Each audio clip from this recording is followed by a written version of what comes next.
بھروسے کے لائق ہے تو صرف اللہ کی ذات ہے۔ اللہ اکبر۔ وَتَوَكَّلْ عَلَى الْحَيِّ الَّذِي لَا يَمُوتُ، لا يموت، جس پر کبھی موت نہیں آئے گی،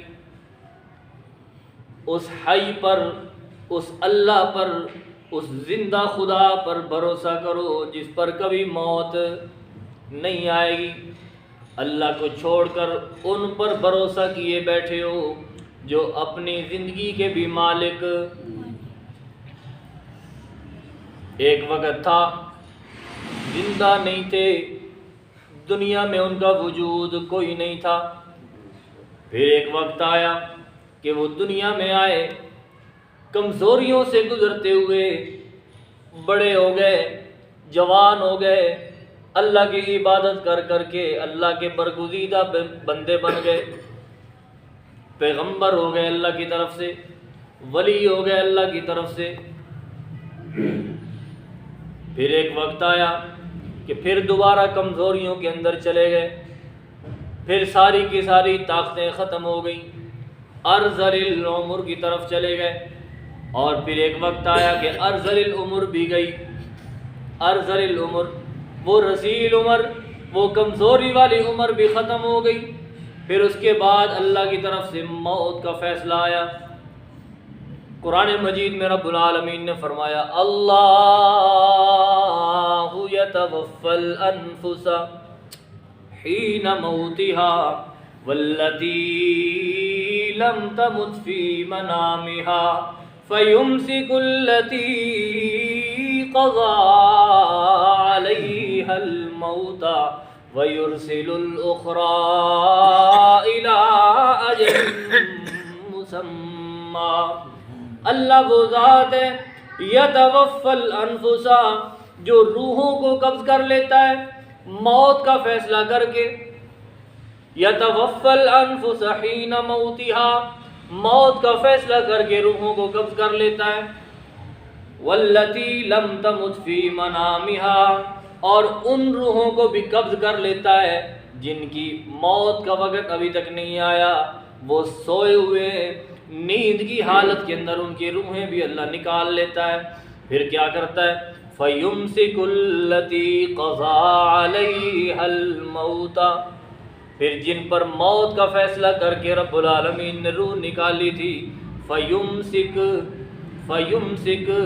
اللہ ان کو اپنے پاس روک لیتا ہے، اللہ ان کو روک لیتا ہے، دوبارہ چھوڑتا نہیں، دنیا میں بھیجتا کوئی نہیں، نہ جمعرات کو بھیجتا ہے، نہ 40ویں کو بھیجتا ہے، نہ برسی کے دن بھیجتا ہے، نہ کسی اور دن روحیں دنیا میں آتی ہیں۔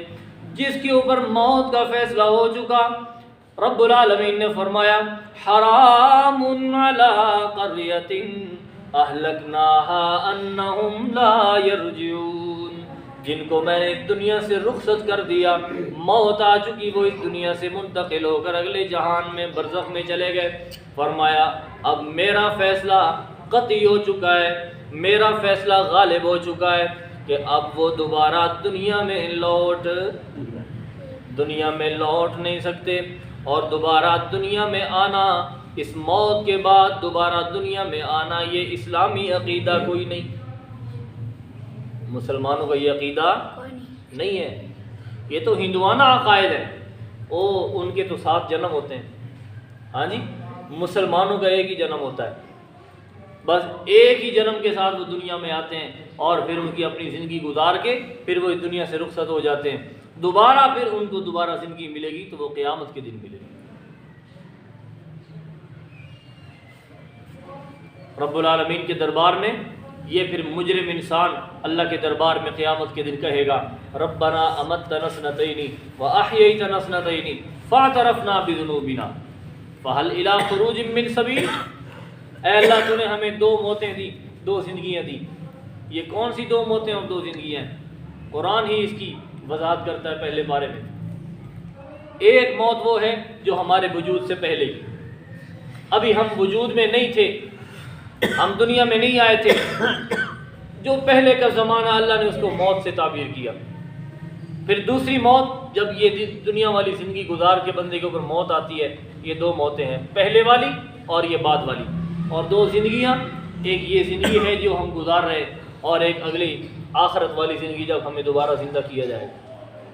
یہ دو موتیں ہیں، دو زندگیاں، نہ تیسری کوئی زندگی ہے نہ تیسری کوئی موت ہے. تو یہ مختلف جنم یہ اسلامی عقیدہ نہیں بلکہ ہندوانہ عقیدہ.